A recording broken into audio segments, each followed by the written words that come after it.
Baik, Assalamualaikum warahmatullahi wabarakatuh. Selamat pagi Mbak Kinkin dan selamat pagi teman-teman semua. Perkenalkan saya Muhammad Alwan Fadila dari kelas C dengan NIM 14106210066. Izin mempresentasikan judul proposal penelitian alias mini skripsi metode kuantitatif dengan judul Efektivitas Pemahaman Literasi Media Terhadap Kesalahan Penyebaran Informasi Hoaks pada Media Sosial WhatsApp di Lingkungan Keluarga RT 005.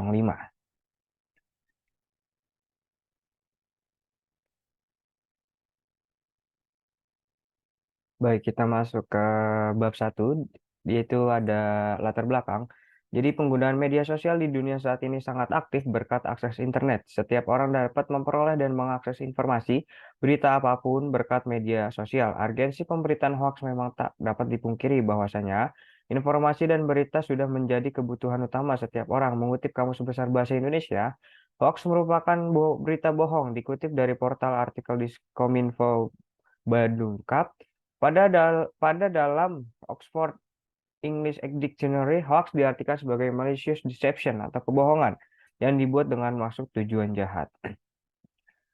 Adapun pada kenyataan hoax menjadi salah satu permasalahan yang tidak kunjung usai nih teman-teman. Bermacam-macam jenis hoax pun tersebar di masyarakat mulai dari isu politik, isu kesehatan, isu sosial, bencana alam dan lain sebagainya. Nah, secara umum penyebaran hoax informasi baru secara bersamaan di media global dan media sosial akan menimbulkan rasa takut yang meningkat. Dan berdasarkan data survei yang dilakukan masyarakat Telematika atau Mastel, Indonesia pada tahun 2019 terdapat 941 responden yang dirilis ke publik pada tanggal 1 sampai 15 Maret tahun tersebut dapat disimpulkan bahwa tulisan merupakan bentuk tulisan yang paling sering salah dibaca. Adapun persebaran hoaks tersebar luas, penggunaan media sosial harus berhati-hati saat meminta informasi dan dikutip dari Info Muria, menunjukkan bahwa masyarakat di seluruh dunia suka menggunakan aplikasi pesan instan atau layanan pesan seluler. Dan Indonesia merupakan negara proporsi pengguna tertinggi di Asia. Dikutip dari kata data, Facebook, YouTube, WhatsApp, dan Instagram memiliki 3 dari 4 platform media sosial teratas yang paling sering diakses oleh pengguna internet Indonesia dengan 2,95 juta pengguna aktif pada tahun 2023 silam. Dan aplikasi WhatsApp juga memungkinkan individu untuk melakukan komunikasi massal dengan membuat grup WhatsApp. Awalnya, grup WhatsApp digunakan sebagai alat komunikasi untuk menjaga silaturahmi antar anggota, dan menurut Daily Social, WhatsApp merupakan platform media sosial terpopuler kedua setelah Facebook. Dan berdasarkan penjelasan tersebut, hoax dapat diyakini menjadi suatu poin penting dalam menimbulkan suatu dampak pada keluarga melalui beberapa penyebarannya. Namun, apakah pemahaman literasi media sosial akan efektif serta ikut andil dalam mencegah penyebaran hoax, terutama pada grup WhatsApp di lingkup keluarga? Hal inilah yang menjadi poin pendukung peneliti untuk mengangkat permasalahan ini ke dalam sebuah penelitian. Adapun perumusan penelitian yang pertama ialah apakah pemahaman literasi media sosial WhatsApp efektif terhadap penyebaran hoax di ranah keluarga? Untuk poin yang kedua, apakah keluarga memiliki pemahaman literasi tentang media sosial untuk mencegah terjadinya hoax di ranah grup WhatsApp? Dan untuk yang poin ketiga, apakah pengaruh grup WhatsApp terhadap efek penyebaran hoax? Dan untuk tujuan penelitiannya ialah yang poin pertama, mengetahui efektivitas pemahaman literasi media sosial WhatsApp terhadap penyebaran hoax di ranah keluarga. Untuk poin yang kedua, mengetahui pemahaman literasi media sosial untuk mencegah terjadinya hoax di ranah grup WhatsApp. Dan untuk poin yang ketiga, mengetahui pengaruh grup WhatsApp terhadap efek penyebaran hoax. Adapun manfaat penelitiannya ialah manfaat dari sudut akademis dari penelitian ini adalah untuk memperkaya kajian ilmu komunikasi di bidang pengembangan, khususnya berkaitan dengan new media terhadap efektivitas pemahaman literasi media terhadap kesalahan penyebaran informasi hoax pada media sosial WhatsApp. Adapun manfaat praktis dari penelitian ini adalah sebagai penelitian ini diharapkan dapat menambah wawasan serta pengetahuan baik bagi peneliti maupun pembaca untuk kemudian diimplementasikan dan juga menambah kajian literatur untuk meneliti selanjutnya dengan topik dan tema yang serupa. Adapun untuk landasan teori, saya menggunakan teori mass communication. Apa itu teori mass communication? Ialah seperangkat gagasan, konsep, prinsip, dan model yang digunakan untuk menganalisis, memahami, dan menjelaskan berbagai aspek komunikasi dalam masyarakat. Teori ini juga dapat membantu memahami peran media massa, televisi, radio, surat kabar, media sosial, dan lainnya.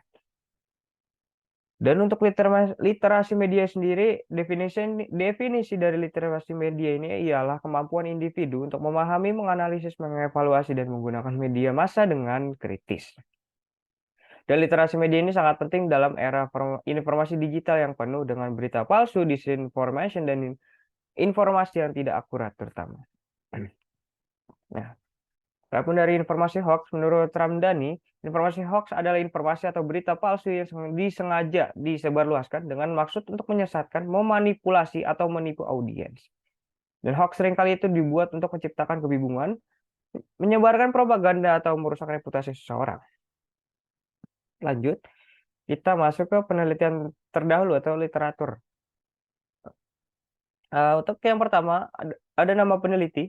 Bisa teman-teman lihat dari Kamilatus Saadia dan Rodia. Judul penelitiannya ialah pengaruh literasi media terhadap perilaku penyebaran hoax di kalangan Gen Z. Persamaannya ialah memiliki persamaan dalam penggunaan variabel, perhitungan sampel menggunakan rumus Lovin dan metode. Untuk perbedaannya ialah memiliki perbedaan objek penelitian dan menggunakan lebih dari satu media sosial selain WhatsApp, yaitu Instagram, TikTok, dan Twitter. Untuk penelitian yang dua, ada dari Emerski Kertanegara, yaitu dengan judul Pengaruh Tingkat Literasi Media Terhadap Perilaku Penyebaran Hoax di Kalangan Gen Z. Studi pada siswa SMA Negeri 4 Depok. Adapun persamaannya ialah menggunakan variabel bebas dan terikat yang sama dan penggunaan metode penelitian. Adapun perbedaannya ialah objek penelitian dan responden yang digunakan berbeda dan menggunakan lebih dari satu media sosial. Untuk yang ketiga ada dari Haryadi Mujianto dan Zikri Fahrul Nurhadi dengan judul Dampak Literasi Media Berbasis Digital.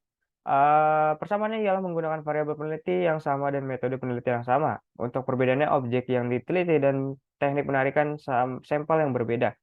Untuk yang keempat, ada dari Gum dengan judul Literasi Media Cerdas Menggunakan Media Sosial dalam Menanggulangi Berita Palsu Hoax oleh Siswa SMA. Persamaannya ialah variabel penelitian yang digunakan sama. Untuk perbedaannya ialah terdapat jenis pengumpulan data yang berbeda, yaitu ada tambahan observasi. Untuk yang kelima, dari Hilda Syafani dengan judul Pengaruh Literasi Digital Terhadap Tingkat Pengetahuan tentang Hoax pada Mahasiswa Fakultas Ekonomi Universitas Sari Mutiara Indonesia.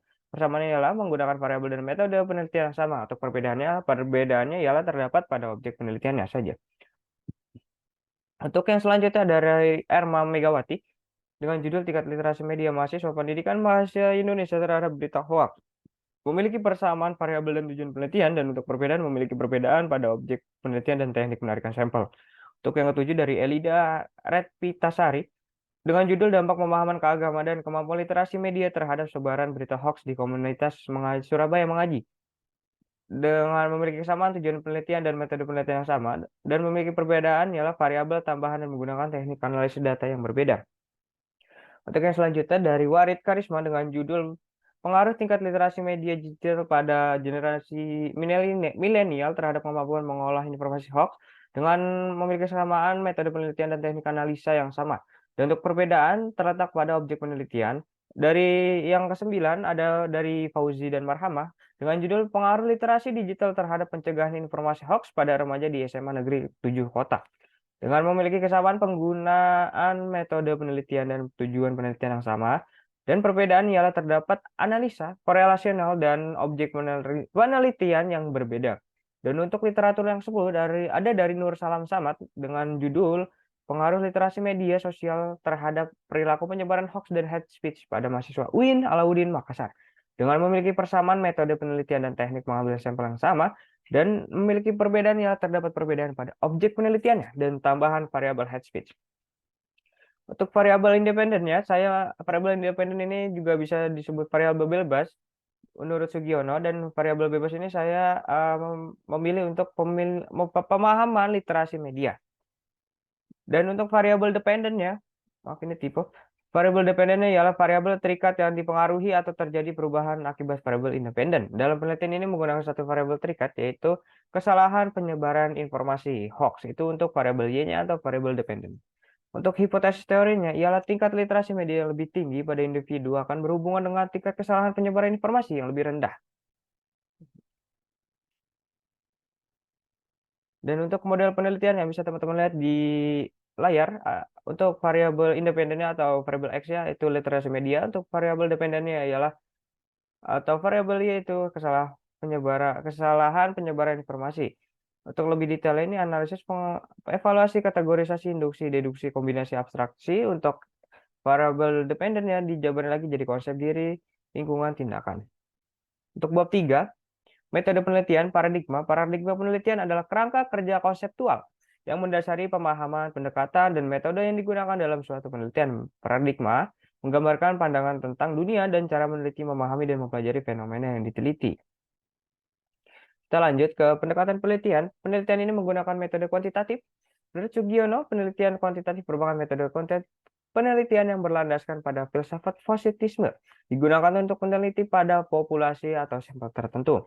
Untuk metode penelitiannya, penelitian ini penelitian survei, yaitu dengan membagikan kuesioner atau angket kepada responden. Penelitian survei digunakan untuk mengumpulkan data atau informasi dari populasi yang luas dan menggunakan sampel yang sempit. Ini ada penjelasan-penjelasan lain dari menurut ahli mengenai metode survei. Untuk yang populasi dan sampel, populasi ini adalah merupakan suatu perkumpulan dari objek berkarakteristik yang telah ditentukan dalam penelitian tertentu untuk dianalisis dan kemudian akan didapatkan kesimpulannya. Populasi yang digunakan dalam penelitian ini adalah seluruh warga RT 05 dan RW 006 Penggilingan Cakung, Jakarta Timur dan berjumlah 700 orang dengan 320 kakak. Untuk sampel, menurut Sugiono, sampel adalah bagian dari jumlah dan karakteristik yang dimiliki oleh populasi tersebut. Sedangkan sampel menurut Bawono merupakan instrumen penelitian sebagai subjek atau objek penelitian akan dipilih sebagai responden penelitian dari jumlah populasi. Dalam penelitian yang menggunakan teknik ini tidak memiliki karakteristik tertentu agar memenuhi syarat menjadi responden penelitian. Untuk penarikan sampel, random sampling adalah metode penarikan sampel statistik di mana setiap anggota dari populasi yang diteliti memiliki kesempatan yang sama untuk dipilih sebagai bagian dari sampel. Dan teknik ini sering digunakan dalam penelitian ilmiah dan survei untuk memastikan bahwa sampel yang diambil mencerminkan secara akurat karakteristik populasi yang lebih besar. Untuk pengukuran sampel, random sampling digunakan untuk meneliti karena dapat menjangkau perwakilan dari populasi yang digunakan yaitu RT 5, RW 006, Penggilingan Cakung, Jakarta Timur. Ini dapatnya dari mana? Ini dapatnya dari kebetulan rumah saya tinggal dengan beralamat di RT 5, RW 006. Jadi saya ingin meneliti dari lingkungan keluarga ini. Penggilingan Cakung, Jakarta Timur. Ini kebetulan adalah alamat rumah saya. Untuk rumusnya ialah N sama dengan N dibagi 1 plus N2, E itu error margin, N besar itu untuk populasi, dan lain sebagainya. Pada penelitian ini digunakan error margin sebesar 10% sehingga didapatkan sampel dengan jumlah sampel kurang lebih 87 responden. Hipotesis riset. Penyebaran informasi melalui media sosial terjadi begitu cepat untuk semua kalangan, tidak terkecuali penyebaran informasi melalui pesan WhatsApp, baik itu pesan pribadi atau grup. Untuk hipotesis statistik, hipotesis adalah suatu proses dari pendugaan parameter dalam populasi yang memunculkan perumusan atau keputusan akhir, yaitu menolak atau menerima hipotesis. Untuk hipotesis nol adalah pemahaman literasi media tidak memiliki pengaruh kesalahan penyebaran informasi. Untuk hipotesis alternatifnya ialah pemahaman literasi media memiliki pengaruh kesalahan penyebaran informasi. Dan untuk poin 3.8, metode pengumpulan data upaya untuk menempatkan data-data yang relevan dengan masalah yang sudah dirumuskan. Untuk menghindari bias dari hasil penelitian, maka penulis menyediakan alternatif jawaban dengan bobot 1-4. Untuk bobot 1 itu sangat tidak setuju, bobot 2 itu sangat tidak setuju, sorry. Untuk bobot 1, bobot 2 tidak setuju, untuk bobot 3 itu setuju, dan untuk bobot 4 itu sangat setuju. Nah, selanjutnya ada uji validitas. Merupakan uji yang dilakukan untuk mendapatkan informasi besar atau tidaknya data yang didapat suatu kuesioner. Dan menurut Ari Kunto, nilai validitas yang tinggi menunjukkan bahwa data tersebut valid. Dan untuk uji reliabilitas, ialah merupakan suatu instrumen penelitian dapat digunakan sebagai alat untuk mengumpulkan data dikarenakan instrumen dalam penelitian tersebut dianggap sudah cukup baik. Itu menurut Ari Kunto. Nah, Ari Kunto juga menginterpretasikan tingkat seberapa baiknya instrumen. Untuk antara 0,80 sampai 1 ialah sangat kuat, antara 0,60 sampai 0,79 itu kuat aja. Antara 0,40 sampai 0,59 itu cukup kuat, antara 0,20 sampai 0,39 itu rendah, dan antara 0,00 sampai dengan 0,19 itu sangat rendah. Untuk metode analisis data, Analisis deskriptif merupakan uji statistik untuk menggambarkan suatu data berdasarkan nilai rata-rata.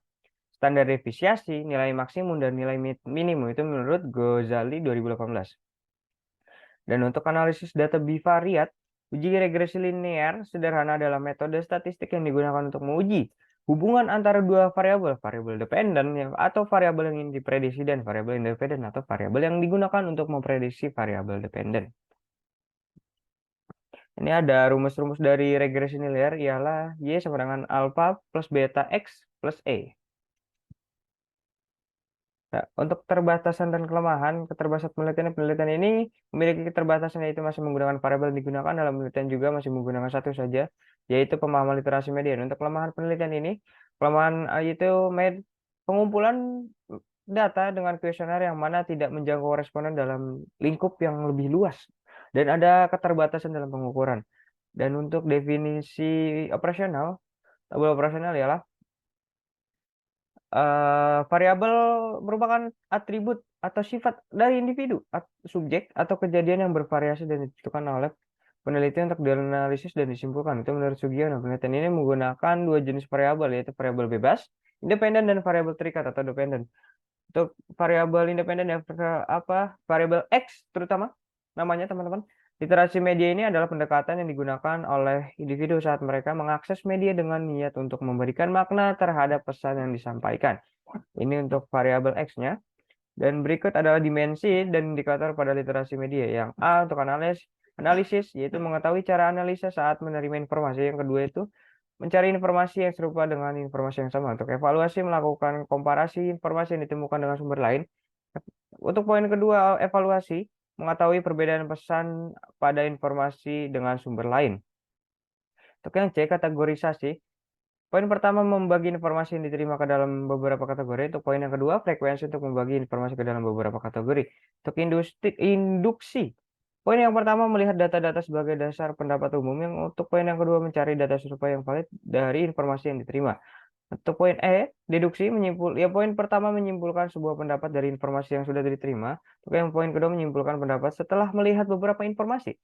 Untuk poin F, kombinasi. Yang poin pertama mengadaptasi informasi baru dengan informasi yang dimiliki. Poin 2, seberapa besar menerima informasi baru. Untuk yang G, abstraksi, memahami maksud dari informasi yang ditemui. Untuk yang poin kedua, membuat kesimpulan umum dari informasi yang ditemui. Itu untuk variabel X. Ada untuk variabel Y-nya, kesalahan penyebaran informasi dan hoax dapat dianggap sebagai tindakan yang tidak etis di mana pencipta berita palsu dengan sengaja berusaha menipu atau mengelabui pembaca.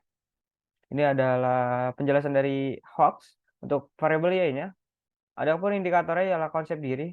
Bisa dilihat teman-teman ada pengetahuan mengenai hoax, kemampuan untuk membedakan hoax, dan mengetahui konsekuensi dari hoax.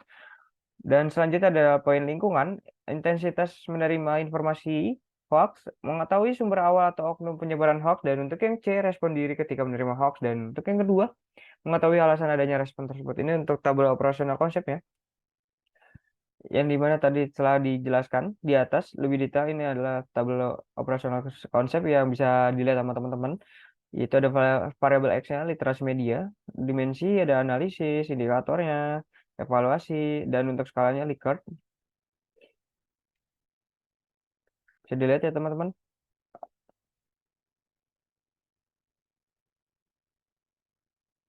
Dan ini udah untuk variabel Y-nya. Kesalahan penyebaran informasi hoax. Ini ada komponen-komponen ya teman-teman.